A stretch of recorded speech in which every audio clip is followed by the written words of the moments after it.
जय श्री हरि, जय श्री राधे कृष्णा भक्तों। स्वागत है आपका अपने चैनल भक्ति सागर ब्लॉग्स में। और आज हम आपके लिए लेकर आए हैं वैशाख स्नान महात्म्य का 11वां अध्याय। इससे पहले हमने 10 अध्याय सुने।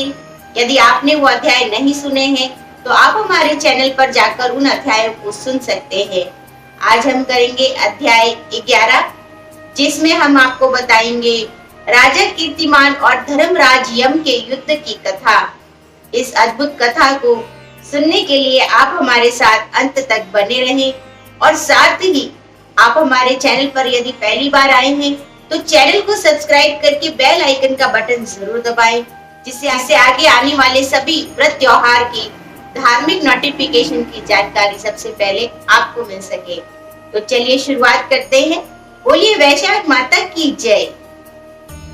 11वां अध्याय, राजा कीर्तिमान और धर्मराज यम के युद्ध की कथा। इस कथा को सुनने के पश्चात राजा ने कहा, महामुनि, आपने वैशाख मास के जिन पुण्यशील धर्म कार्यों का वर्णन किया है वे बड़े ही सुलभ है। उन्हें करने से भगवान विष्णु सहज ही प्रसन्न हो जाते हैं। प्राणी को धर्म, अर्थ, काम और मोक्ष की प्राप्ति भी होती है। तब फिर क्या कारण है कि इस प्रकार का देव अनुकूल धर्म भी संसार में अधिकतर प्रचलित नहीं हो सका। श्रुति देव ने कहा, हे राजन, तेरे इस सुंदर प्रश्न को सुनकर मैं परम सुखी हुआ हूँ।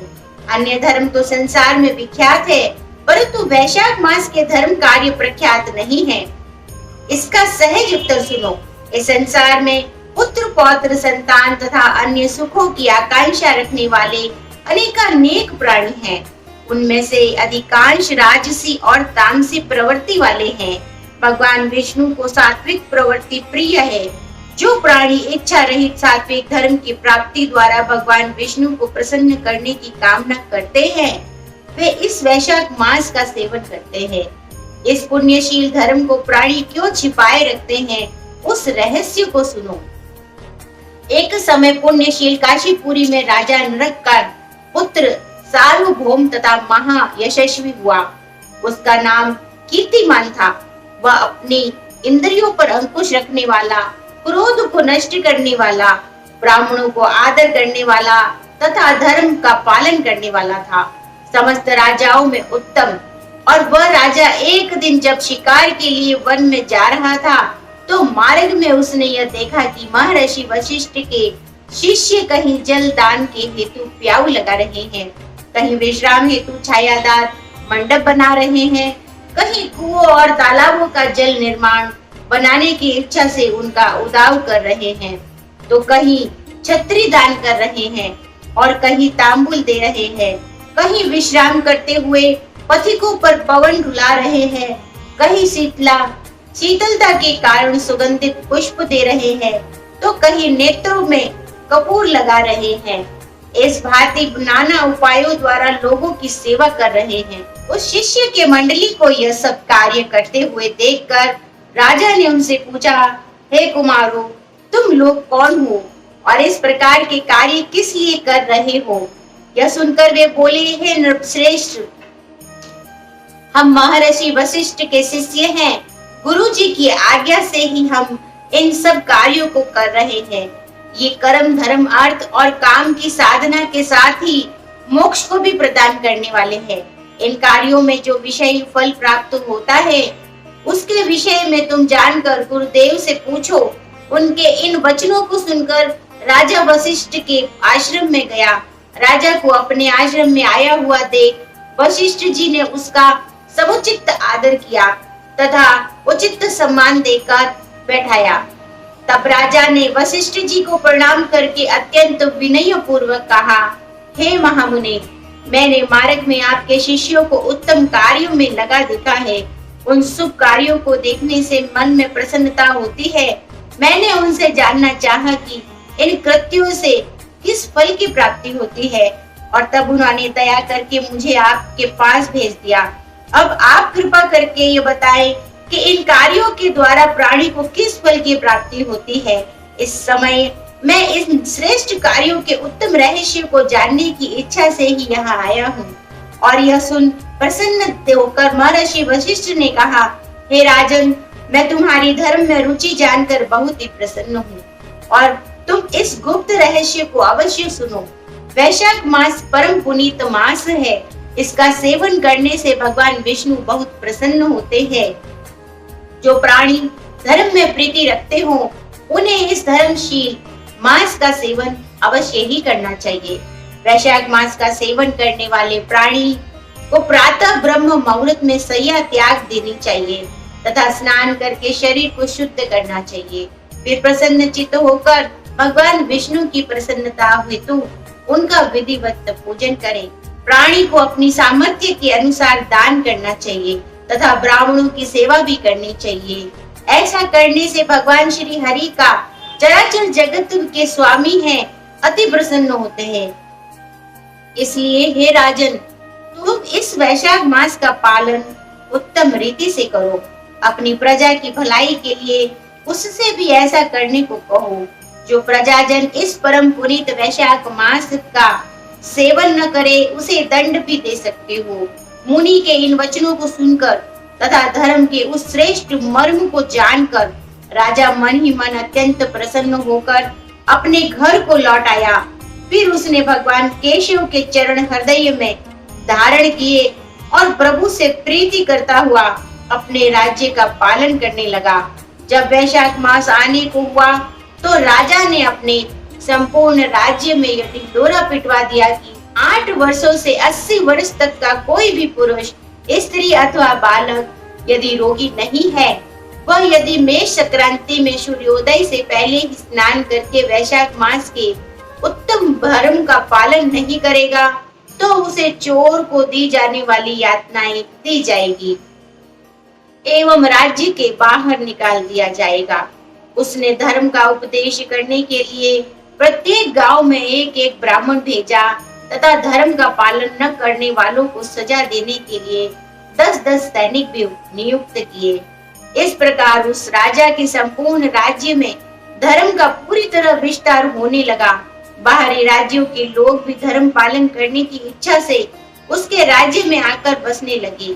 लोगों को यह विश्वास हो गया कि पुण्यशील राज्य में मरने वालों को निश्चय ही मोक्ष की प्राप्ति होती है और इस प्रकार राजा के धर्म से रक्त होने के कारण धर्म का चारों ओर बोलबाला हो गया। वहां की प्रजा धर्म कार्य करती हुई मोक्ष प्राप्त करने लगी। तब चित्रगुप्त भी हैरान रह गए क्योंकि नरक खाली रहने लगा था। और तब एक दिन नारद जी धर्मराज के पास जाकर कहने लगे, हे धर्म, मुझे बड़ा आश्चर्य है कि इस बार तुम्हारे यहाँ बड़ी शांति है। नरक में हाहाकार का शब्द आता हुआ सुनाई नहीं पड़ रहा है और कुकर्मी जन तुम्हारे राज्य में आते जाते क्यों नहीं दिख पड़ते हैं। तब धर्मराज ने ये कहा, हे नारद जी, आजकल पृथ्वी पर राजा कीर्तिमान ने धर्म का आश्रय ग्रहण किया है। उसने भगवान केशव के चरणों में प्रीति लगा रखी है। भगवान पुरुषोत्तम की प्रसन्नता के लिए उसने अपने संपूर्ण राज्य में प्रजा को वैशाख मास का सेवन कराना प्रारंभ कर दिया है और राजदंड के भय से सभी लोग धर्म का पालन कर रहे हैं। वे सभी पुण्यों में प्रीति रख रहे हैं, कोई पाप कर्म नहीं करता। यही कारण है कि अपने पुण्यों के प्रभाव से सभी प्राणी मृत्यु के उपरांत मोक्ष को प्राप्त होते हैं और मेरा यह लोक पूरी तरह खाली हो चला है।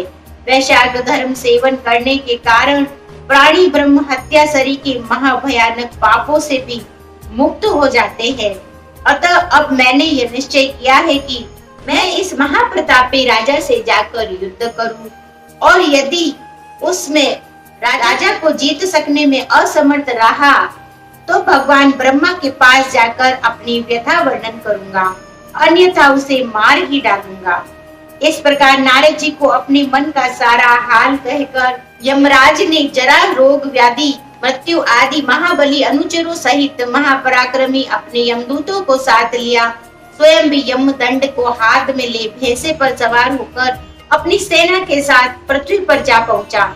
उसने महाबली राजा को पराजित करने के लिए उसके राज्य को चारों ओर से घेर लिया और जब राजा को यह पता चला कि यमराज ने उसके नगर को घेर लिया है तो वह अपनी प्रजा की रक्षा के लिए सेना सहित नगर के बाहर युद्ध करने के लिए आ गया और फिर दोनों ओर से भयानक युद्ध हुआ। राजा के बड़े बड़े पराक्रम के आगे यम की सेना बहुत देर तक टिक नहीं सकी। यम की सेना जब राजा के पराक्रम से विचलित होकर भागने लगी तो यमराज ने अपने तीक्ष्ण बाण राजा के ऊपर चलाए और फिर वह राजा वध करने की इच्छा से तलवार और ढाल उठाकर उसे मारने के लिए आगे बढ़ा। राजा ने जब यम को देखा तो अपने तीक्ष्ण बाण चलाकर यम की ढाल तलवार को काट डाला। देखते ही देखते राजा ने यम के सभी अस्त्र शस्त्र को काट डाले। फिर उसने एक तीक्ष्ण बाण यमराज के मस्तक पर भी मारा। यम ने क्रोध करके अपना यम दंड उठाकर और उसे ब्रह्म मंत्र में अभिमंत्रित करके राजा के ऊपर चलाया। उधर भगवान विष्णु ने जब यम दंड को आते देखा तो उन्होंने राजा की रक्षा के लिए अपने सुदर्शन चक्र को भेज दिया और सुदर्शन को आया देखकर यम दंड निस्तेज हो गया। फिर वह चक्र यम को मारने के लिए आगे बढ़ा। उस समय राजा बहुत व्यथित हुआ और वह भगवान के प्रिय सुदर्शन चक्र को नमस्कार कर प्रार्थना करता हुआ इस प्रकार कहने लगा, हे भगवान, हे प्रिय आयुध, आप भक्तजनों की रक्षा करने के वाले हैं। मैं प्रार्थना करता हूँ कि अब आप शांत हो जाएं तथा यमराज को अधिक त्रस्त ना करें।